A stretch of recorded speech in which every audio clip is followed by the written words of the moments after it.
But the mood of the song, I'm gonna be honest with you, it kind of felt like it was an attempt to maybe do something like how, you know how little TJ had that song, Steady Call My Phone, I told you.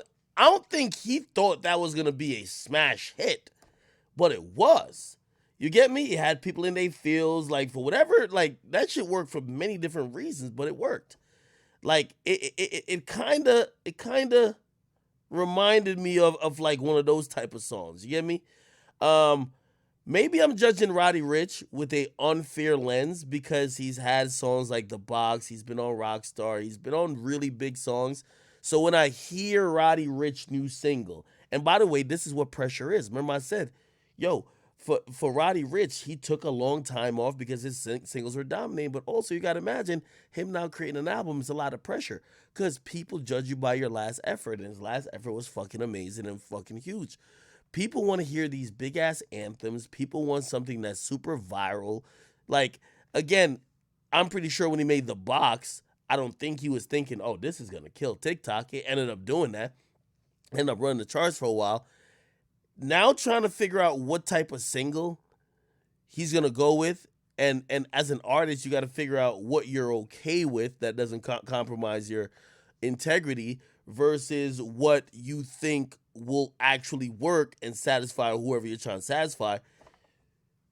It's probably a balancing game. So I kind of felt like he snuck this out.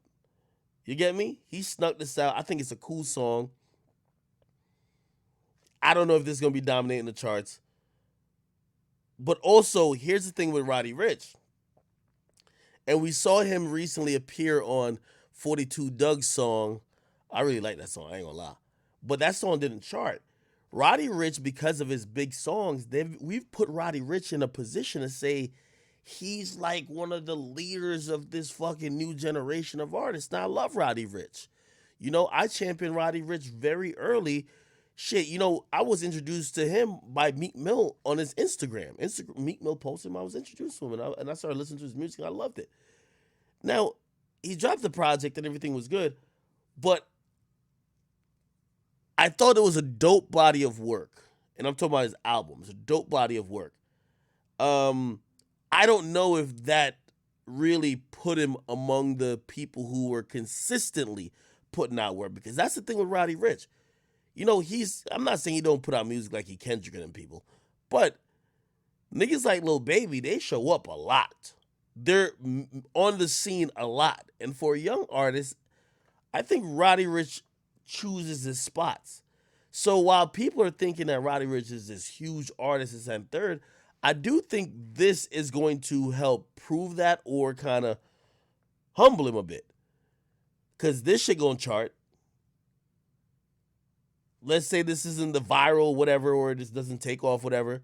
Let's see how Roddy Rich performs because a lot of people start putting Roddy in a certain space because of how well and how successful his music was. And by the way, shit, there was a moment that I was thinking Roddy got his own goddamn stimulus package because if he does a song with you, shit finna chart, shit finna be on the radio all the time. So we will see. I think he has a lot of pressure. By the way, the Lakers have been eliminated. Light up those Rory runs, those black and malls, and of course the fucking LA Lakers pack. Light it up to the sky, people. I want some bread. You know me. I'm so phony. Y'all know Damian Lillard, my favorite player. I bet against the Blazers. Actually, I was betting on them when they were up. But once I seen that them niggas was about to lose, nigga, I started betting on the other team. You know me, man. I'm only team cash. It's all good. All right, but yeah. So it's interesting to see how Roddy Rich's rollout is gonna play out. I think he's very careful in not having people think that he's fully loaded and ready, and whatever song he's putting out is his best effort. You get me? I think he's playing it right. But if you ask me, he feels like this next album should be connecting commercially on a certain level, obviously quality wise on a certain level, and if either one is not met, I think he will be disappointed. So we will see. Okay, so he snuck that song out. I think it's cool. To me, it's in the vibe of steady call on my phone, except I just don't think that is the one. But you never know. We'll watch. I'm going to also watch how Atlantic works this. Atlantic has a bunch of big artists that's ready to drop. Youngboy finna drop another album. Kodak finna drop an album. Meek Mill been like in like album limbo for a while. He's meant to be dropping soon. Cardi B's supposed to be dropping.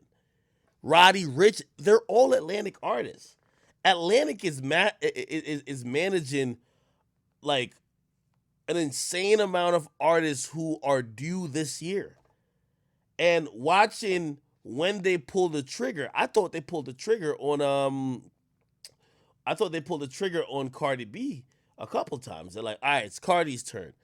And the singles, whatever single they put out for her did well, went to number one, but then everything stopped. No album.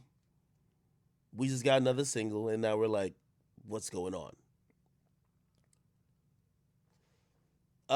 Let me play this Meek song. Let me play this.